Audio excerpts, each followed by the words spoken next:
வணக்கம் நேர்களே, இது ஷர்மிளா டாக்கீஸ். நான் உங்கள் டாக்டர் ஷர்மிளா. நேத்து பிரதமர் நரேந்திர மோடி நாட்டு மக்களை அட்ரஸ் பண்றாரு அப்படின்னு சில விஷயங்கள் பேசியிருக்கிறாரு. இன்னைக்கு அத பத்தி தான் இந்த காணொளியில பார்க்க போறோம். நேத்து பாத்தீங்கன்னா, இன்றையிலிருந்து புதிய ஜிஎஸ்டி ரிஃபார்ம்ஸ் 2.0 அமலுக்கு வருகிறது. இதனால கிட்டத்தட்ட 99% பொருட்களுக்கு 5% ஜிஎஸ்டி மட்டுமே சார்ஜ் செய்யப்படும். இது மட்டும் இல்ல, ஏற்கனவே இந்த ஆண்டு பட்ஜெட்ல பாத்தீங்கன்னா 12 லேக்ஸ் வரைக்கும் சம்பளம் இருக்கிறவங்களுக்கு இன்கம் டாக்ஸ் ரிலீஃப் நாங்க கொடுத்திருக்கிறோம்.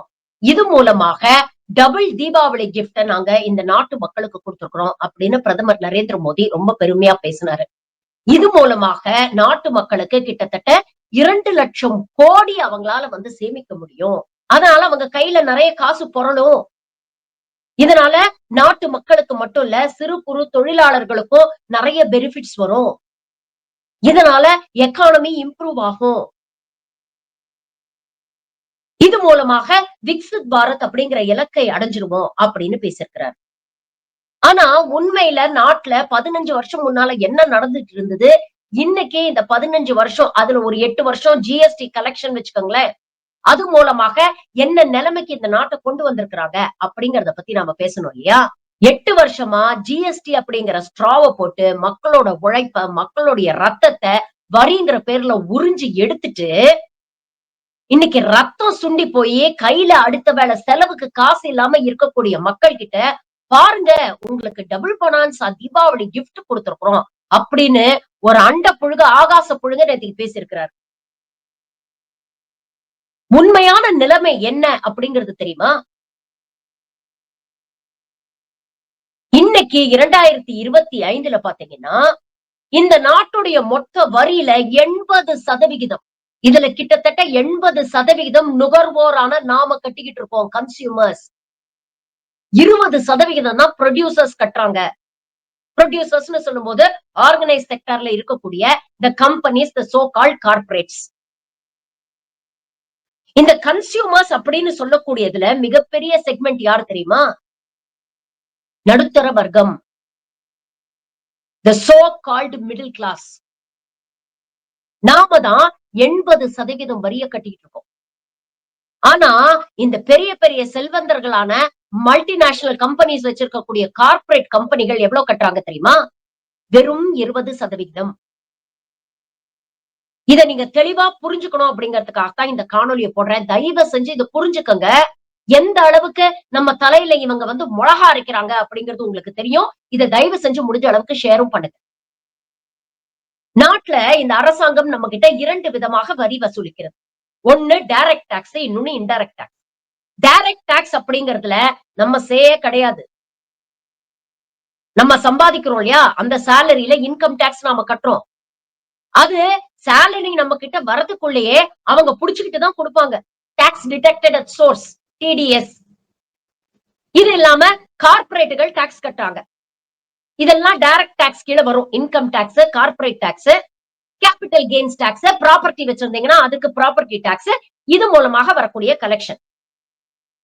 இந்த பக்கம் இன்டைரக்ட் டாக்ஸஸ் அப்படின்னு சொல்றோம் இல்லையா, அதுல மிக முக்கியமான மேஜர் சங்க் எதுல இருந்து வருதுன்னா GST, goods and services tax. நாம வாங்கக்கூடிய பொருட்களுக்கு ஒருத்தன் வரி வசூல் பண்ணி நம்ம கிட்ட இருந்து வாங்கின அந்த வரிய கவர்மெண்ட்டுக்கு கட்டுறான். ஜிஎஸ்டி இல்லாம எக்ஸைஸ் டியூட்டின்னு ஒண்ணு இருக்கு. இது மூலமா தான் பெட்ரோல், டீசல், அப்புறம் மாநிலங்கள்ல ஆல்கஹால் இதுக்கெல்லாம் வரி போடுறாங்க. இது இல்லாம கஸ்டம்ஸ் டியூட்டி அப்படிங்கறது இன்டைரக்ட் டாக்ஸ்ல இருக்கு. இந்த டைரக்ட் டாக்ஸும் நாம பே பண்ணிட்டு இருக்கோம், இன்டைரக்ட் டாக்ஸும் நம்ம பே பண்ணிட்டு இருக்கோம். டைரக்ட் டாக்ஸ்ல பெரும்பாலும் பாத்தீங்கன்னா இன்கம் டாக்ஸ் மூலமா நம்ம வாங்குற சம்பளத்துக்கு நாம காசு கட்டுறோம் இல்லையா, இன்கம் டாக்ஸ் மூலமா, ப்ராப்பர்ட்டி டாக்ஸ் மூலமா நாம அரசாங்கத்துக்கு டைரக்ட் டாக்ஸ் கட்டிட்டு இருக்கோம். இன்னொரு பக்கம் நாம வாங்கி உபயோகிக்கக்கூடிய பொருட்கள் மூலமா, ஒரு சாதாரண டூத் பேஸ்ட்ல இருந்து ஒரு சோப்ல இருந்து ஆரம்பிச்சு பெரிய பெரிய கார் வரைக்கும் நாம வாங்கி உபயோகிக்கக்கூடிய பொருட்களுக்கு நாம வரி கட்டிக்கிட்டு இருக்கிறோம். 15 வருஷத்துக்கு முன்னால காங்கிரஸ் ஆட்சி இருக்கும் பொழுது எப்படி இருந்துச்சுன்னு பாத்தீங்கன்னா, மொத்தம் ஒரு 100% டாக்ஸ் கலெக்ட் ஆகுதுன்னா அதுல 65% கன்சியூமர்ஸ் ஆனா நாம கட்டிட்டு இருந்தோம், 35% கார்பரேட்டுகள் கட்டிட்டு இருந்தாங்க. அதுக்கப்புறம் மோடி அரசாங்கம் ஆட்சிக்கு வந்தது. ஆட்சிக்கு வரும்பொழுது 2 முக்கியமான முடிவுகளை எடுத்தாங்க. முதல்ல என்ன முடிவு எடுத்தாங்கன்னா, கார்ப்பரேட் டாக்ஸ நாங்க குறைக்கிறோம். கார்ப்பரேட் மீது ஏகப்பட்ட பேர்டன் இருக்கு. இந்த கார்ப்பரேட் டாக்ஸ நாம குறைக்கிறது மூலமா கார்ப்பரேட்கள் கையில வந்து பணம் புரளும்.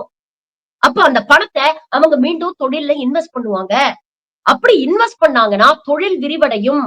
அப்படி தொழில் விரிவடைஞ்சதுன்னா நிறைய எம்ப்ளாய்மென்ட் ஆப்பர்ச்சுனிட்டிஸ் கிரியேட் ஆகும். நிறைய வேலை வாய்ப்புகள் இருக்கும். நிறைய பேருக்கு வேலை கிடைக்கும். நிறைய பேருக்கு சேலரி இன்கிரீஸ் ஆகும். அப்போ இந்த கார்ப்பரேட்டுகளுக்கு கொடுக்கக்கூடிய சலுகையினால ஏழை எளிய மக்களுக்கும் பெனிஃபிட் போய் சேரும். அவங்க கையில பணம் புரள்றதுனால அவங்களும் இந்த எக்கானமில பார்ட்டிசிபேட் பண்ணுவாங்க. வர்த்தகத்துல அவங்களையும் நாம கொண்டு வருவோம். இன்க்ளூசிவா வச்சுப்போம். இது மூலமாக நாட்டுடைய பொருளாதாரத்தை வரலாறு காணாத அளவுக்கு நாங்க எடுத்துட்டு போவோம் அப்படின்னு சொன்னாங்க. அப்படி சொல்லிதான் கார்ப்பரேட் டாக்ஸ் ஒரு பக்கம் குறைச்சாங்க. இன்னொரு பக்கம் இந்த ஜிஎஸ்டி அப்படிங்கக்கூடிய ரிஃபார்ம்ஸ கொண்டு வந்தாங்க. ஆனா இன்னைக்கு 15 வருஷத்துக்கு அப்புறம் நிலைமை எப்படி இருக்குன்னு பாத்தீங்கன்னா, ஒரு காலத்துல 65% கட்டிட்டு இருந்த நுகர்வோர் இன்னைக்கு 80% கட்டிட்டு இருக்கிறோம். ஒரு காலத்துல 35% கட்டிட்டு இருந்த கார்ப்பரேட்டுகள் இன்னைக்கு வெறும் 20% கட்டுறாங்க. சரி, இதனால அரசாங்கம் சொன்ன மாதிரி கார்ப்பரேட்டுகள் தொழில்களை விரிவு பண்ணி அது மூலமாக ஏழை எளிய மக்களுக்கு பெனிஃபிட் வந்திருக்கா அப்படின்னு கேட்டீங்கன்னா, அதற்கு நேர் எதிரான விஷயத்தை தான் இன்னைக்கு நாம பார்த்துட்டு இருக்கோம். கார்ப்பரேட்டுகளுக்கு அதிகமான சலுகை கொடுத்ததுனால அந்த பெனிஃபிட்ட அவங்க கன்சியூமர்ஸ்க்கு பாஸ் ஆன் பண்ணல. அத மறுபடியும் அவங்க இங்க கொண்டு வந்து இன்வெஸ்ட் பண்ணிருந்தா இன்னைக்கு வேலை வாய்ப்பு உருவாகி இருக்கணுமே. ஆனா பெரிய பெரிய கார்ப்பரேட் கம்பெனில இன்னைக்கு கொத்து கொத்தா மக்களை வேலையை விட்டு தூக்கிட்டு இருக்காங்க. இந்த 15 வருஷத்துல உங்க சேலரி அதிகரிச்சிருக்கா கொஞ்சம் யோசிச்சு பாருங்க. 15 வருஷத்துக்கு முன்னால என்ன சம்பளம் வாங்கிட்டு இருந்தீங்களோ அதே தான் இன்னைக்கு வாங்கிட்டு இருக்கோம். அப்போ என்னென்ன பெனிஃபிட் வரும்னு சொல்லி அரசாங்கம் இந்த மாற்றங்களை எல்லாம் கொண்டு வந்ததோ அதுல ஒண்ணு கூட நடக்கல. மாறாக இன்னைக்கு வேலை வாய்ப்பு ஒரு பக்கம் குறைஞ்சிடுச்சு, சேலரி ஸ்டாக்னன்ட் ஆயிடுச்சு. ஆனா இன்னொரு பக்கம் விலைவாசி உயர்ந்துருச்சு, இன்ஃபிளேஷன் அதிகரிச்சிருச்சு. ஜிஎஸ்டி மூலமா நாம கட்டுற வரி தான் இன்னைக்கு பன்மடங்கு அதிகரிச்சிருக்கு. மோடி சொல்ற மாதிரி இந்த ஜிஎஸ்டிய சரி இந்த டோட்டல் கலெக்ஷன் வந்து குறைஞ்சிருக்கு நாளடைவுல. 15 வருஷத்துக்கு முன்னால இவ்வளவு டாக்ஸ் வாங்கிட்டு இருந்தோம். ஆனா இப்போ நாங்க ஒட்டுமொத்த டாக்ஸ் டோட்டல் டாக்ஸ் கலெக்ஷன் பாத்தீங்கன்னா குறைஞ்சிருக்கு கணிசமாக.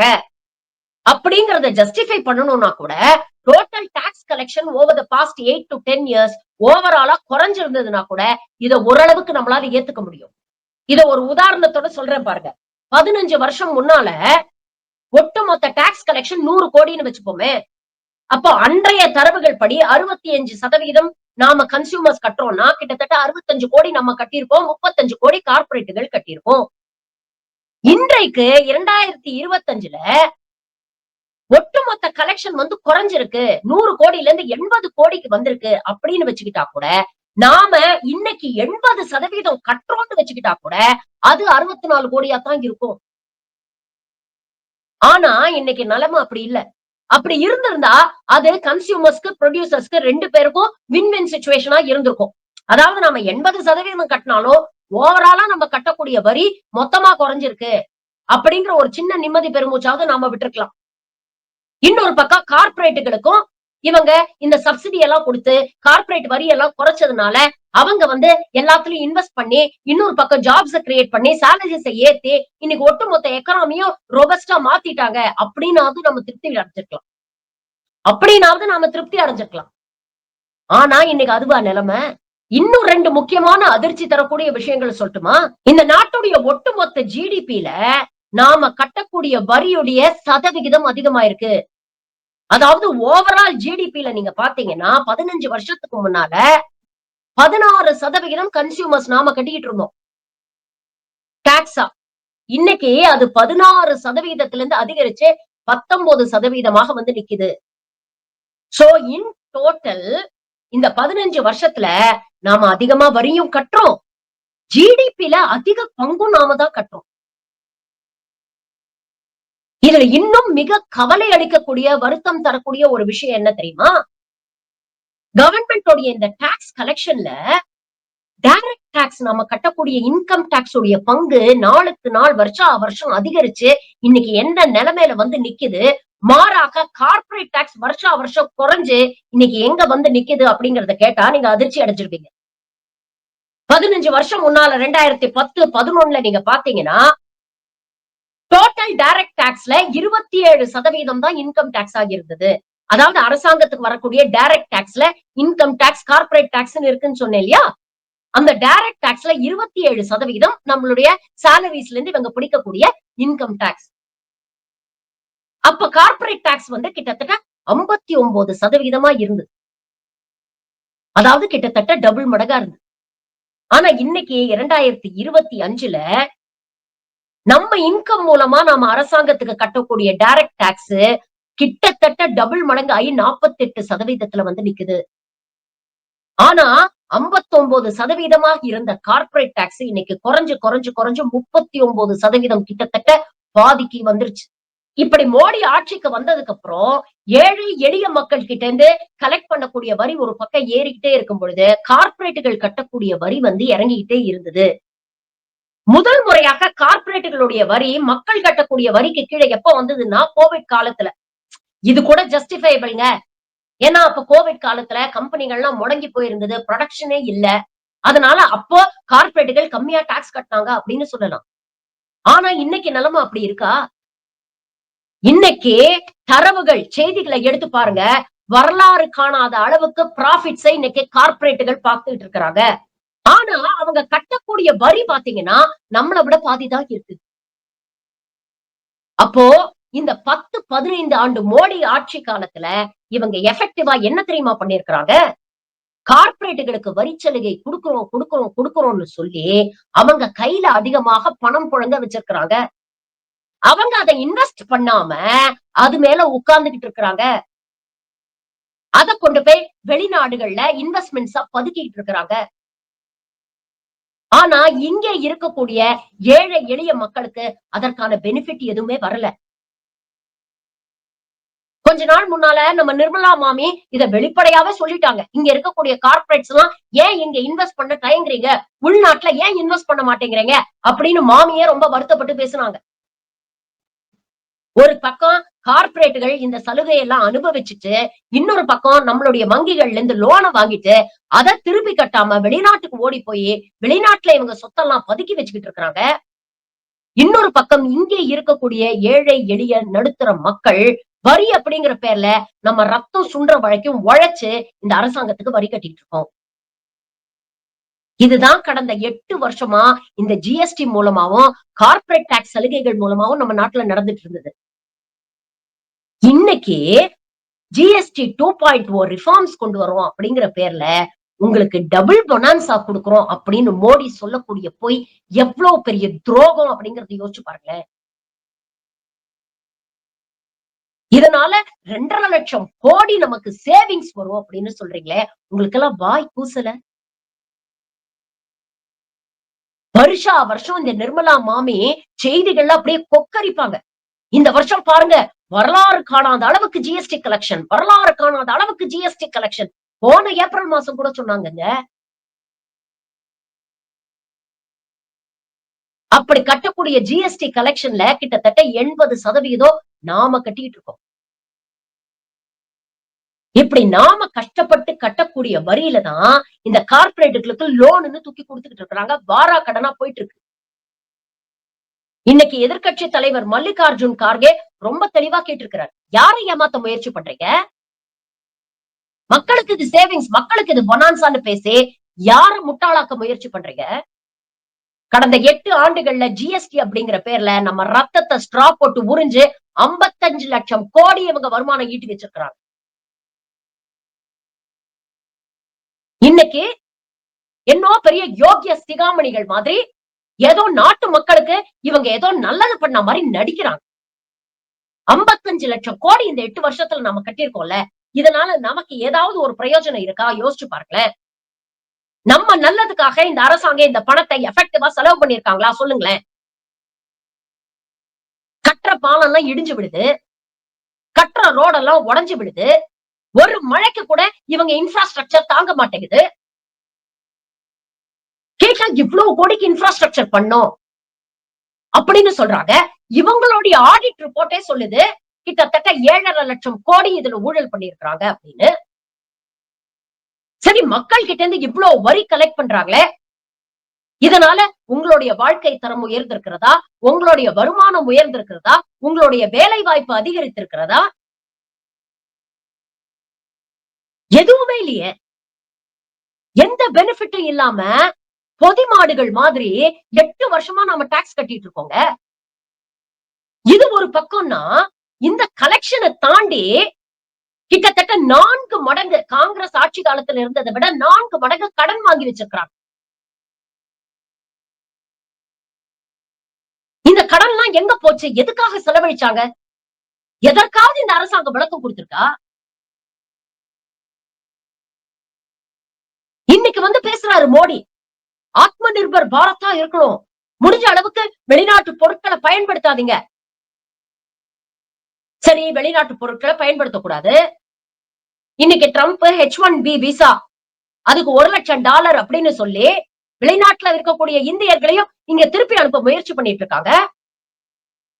அப்படி அங்க வேலை இல்லாம அங்க இருக்கக்கூடிய இந்தியர்கள் இங்க திரும்பி வந்தா அவங்களுக்கு வேலை வாய்ப்பை ஏற்படுத்தி கொடுக்க உங்களுக்கு தெம்பு இருக்கா? திராணி இருக்கா? அந்த அளவுக்கு 10 வருஷத்துல இந்த எக்கானமியை நீங்க வந்து ஸ்ட்ராங் பண்ணி வச்சிருக்கீங்களா? இங்க இருக்கிறவனுக்கே வேலை இல்ல. கொத்து கொத்தா நாளுக்கு நாள் கார்ப்பரேட்டுகளை வேலையை விட்டு தூக்கிட்டு இருக்காங்க. விக்சித் பாரத் அப்படிங்கிற ஒரு கனவை தேவையில்லாம அவங்களுக்கு ஏமாத்தி அவங்க தலையில வித்துக்கிட்டு இருக்கீங்க நீங்க. விக்சித் பாரத் சாத்தியமான்னு கேட்டீங்கன்னா சாத்தியம்ங்க. அதற்கான எல்லா தகுதியும் இந்தியாவுக்கு இருக்கு. 140 கோடி மக்கள் தொகை நம்ம கிட்ட இருக்கு. நம்ம கிட்ட இல்லாத நிலப்பரப்பா? நம்ம கிட்ட இல்லாத வளங்களா? இது எல்லாத்தையும் தாண்டி மிக முக்கியமான டீமோகிராபிக் டிவிடெண்ட்னு சொல்லக்கூடிய ஹியூமன் ரிசோர்ஸ் கேபிட்டல் நம்ம கிட்ட இருக்கு.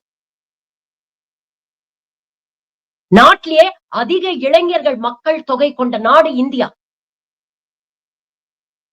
அந்த இளைஞர்களுடைய கல்வியை உறுதி செய்து, வேலை வாய்ப்புகளை உறுதி செய்து, திறன் மேம்பாட்டை அவங்களுக்கு உறுதி செய்து, அவங்களுக்கு இங்கே தொழில் தொடங்குறதுக்கான ஒரு சூழ்நிலையை ஏற்படுத்தி கொடுத்து, அதுக்கு நீங்க சப்சிடிஸும் கொடுத்து, இந்த 10 வருஷத்துல இதெல்லாம் சரி பண்ணிருந்தீங்கன்னா, இந்நேரத்துக்கு நம்ம விக்சித் பாரத் ஆகியிருக்கலாமா இல்லையா?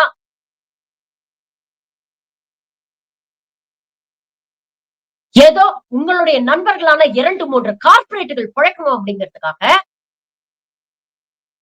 இன்னைக்கு 140 கோடி மக்களுடைய வாழ்க்கையில விளையாடிட்டு இருக்கீங்களே. இதெல்லாம் எவ்வளவு பெரிய அக்கிரமம். நேத்து மோடி பேசும்போது சொல்றாரு 25 கோடி மக்களை நாங்க வந்து வறுமையில இருந்து மீட்டு எடுத்துட்டோம்னு. அப்படி பேசுற அதே வாய் தான் இன்னொரு மேடையில போய் என்ன பேசுது தெரியுமா? நாட்டில் இருக்கக்கூடிய 82 கோடி மக்களுக்கு இலவசமா நாங்க ரேஷன் பொருட்கள் வழங்குறோம். ஒருவேளை சோறுக்கு 140 கோடி மக்கள் இருக்கக்கூடிய நாட்டுல 82 கோடி பேர் அரசாங்கம் கொடுக்கக்கூடிய இலவச ரேஷனை நம்பி இருக்கிறாங்க. இதுதான் நீங்க வறுமையை ஒழிக்கிற லட்சணமா? இப்படிப்பட்ட கொள்ளை கூட்டம் தான் இன்னைக்கு ஜிஎஸ்டி வரியெல்லாம் குறைச்சிட்டோம். 99% பொருட்களை 5% ஜிஎஸ்டில கொண்டு வந்துட்டோம். இதனால உங்களுக்கு பெரிய தீபாவளி கிஃப்ட் கொடுத்துட்டேன் அப்படின்னு உங்களை ஏமாத்திட்டு இருக்காங்க. ஞாபகம் வச்சுக்கோங்க. இந்த நாட்டுடைய 80% வரிய நம்ம கன்சியூமர்ஸ் கட்டிட்டு இருக்கோம். நாம சம்பாதிக்கிற பணத்துக்கும் வரி கட்டுறோம். அந்த பணம் மூலமாக நாம வாங்கக்கூடிய பொருட்களுக்கும் நாம வரி கட்டிக்கிட்டு இருக்கோம். ஆனா கொழுத்து போன கார்ப்பரேட் கூட்டம் நம்ம ரத்தத்துல வரக்கூடிய வரிய வச்சு அவங்க என்ஜாய் பண்ணிட்டு இருக்காங்க. லட்சக்கணக்குல கோடி கணக்குல கடன் வாங்கிட்டு நாட்டை விட்டு ஓடிட்டு இருக்காங்க. இன்னைக்கு வரலாறு காணாத அளவுக்கு ப்ராஃபிட் சம்பாதிச்சு அதெல்லாம் கொண்டு போய் வெளிநாட்டுல முதலீடு செய்யறாங்க. இந்த அரசாங்கத்தினால கார்ப்பரேட்டுக்கு மட்டும்தான் பெனிஃபிட் வந்திருக்கே தவிர உங்களுக்கும் எனக்கும் எந்தவித பெனிஃபிட்டும் கிடையாது, போனஸும் கிடையாது, தீபாவளியும் கிடையாது. இதுதான் நிதர்சனம். இதுதான் உண்மை.